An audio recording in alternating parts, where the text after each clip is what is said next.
Hi, kids. Welcome back for another Bible story about Jesus. Today's story begins with something ordinary, a walk. Hey, I like to take walks. I walk all the time with my husband. The story also ends with one of the best surprises. Ooh, I like surprises. Do you? Hey, my friend Susie recently drew hearts and music notes with the words, "I miss you" at the end of my driveway in sidewalk chalk.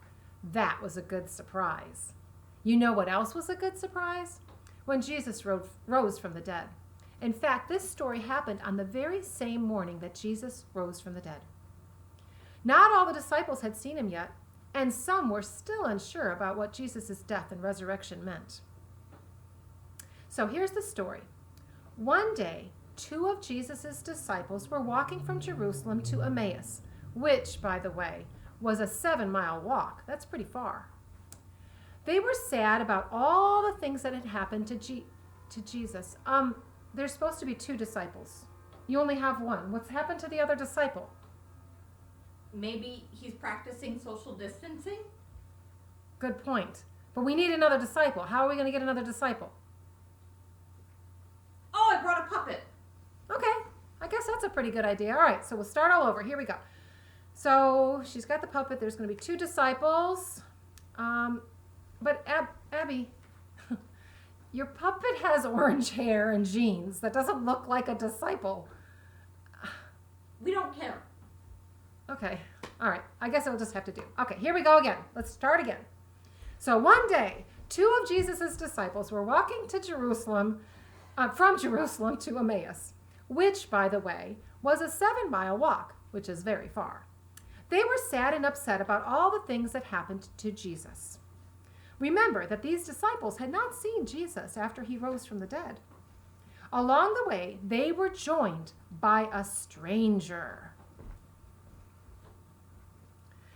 The stranger was really Jesus, but they did not recognize him.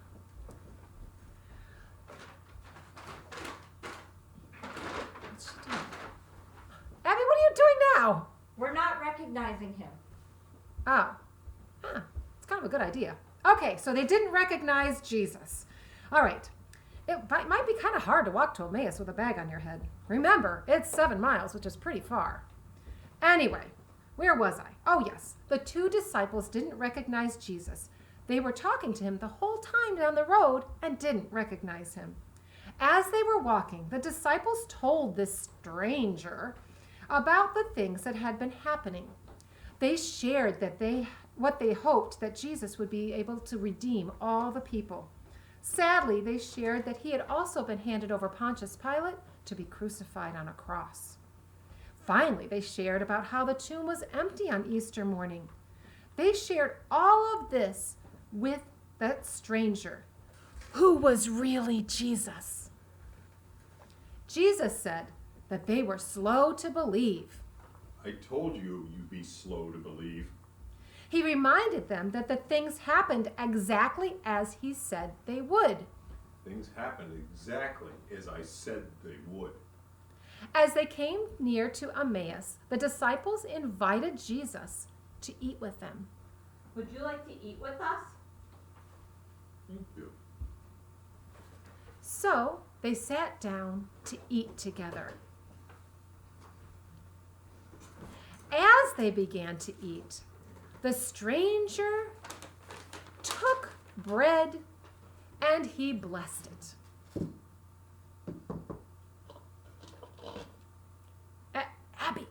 Abby, that's cauliflower, not bread.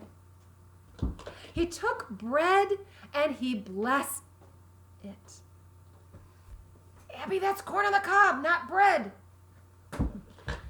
Okay, he took the bread and he blessed. Abby, that's not bread. He took, yes, okay, phew, that's bread. Okay, let's try that again. As they began to eat, the stranger took bread, blessed it, and broke it. This was the exact same thing that he had done at the Last Supper. Suddenly, things became clear to the disciples, and they knew that they were with Jesus, their risen Savior. As as soon as they recognized Jesus, he disappeared from them.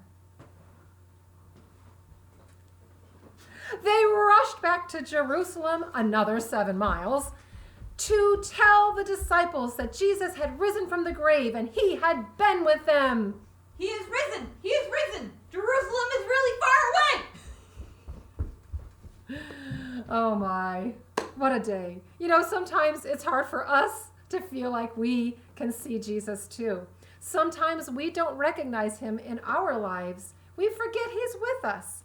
It is sort of like we have a bag on our heads.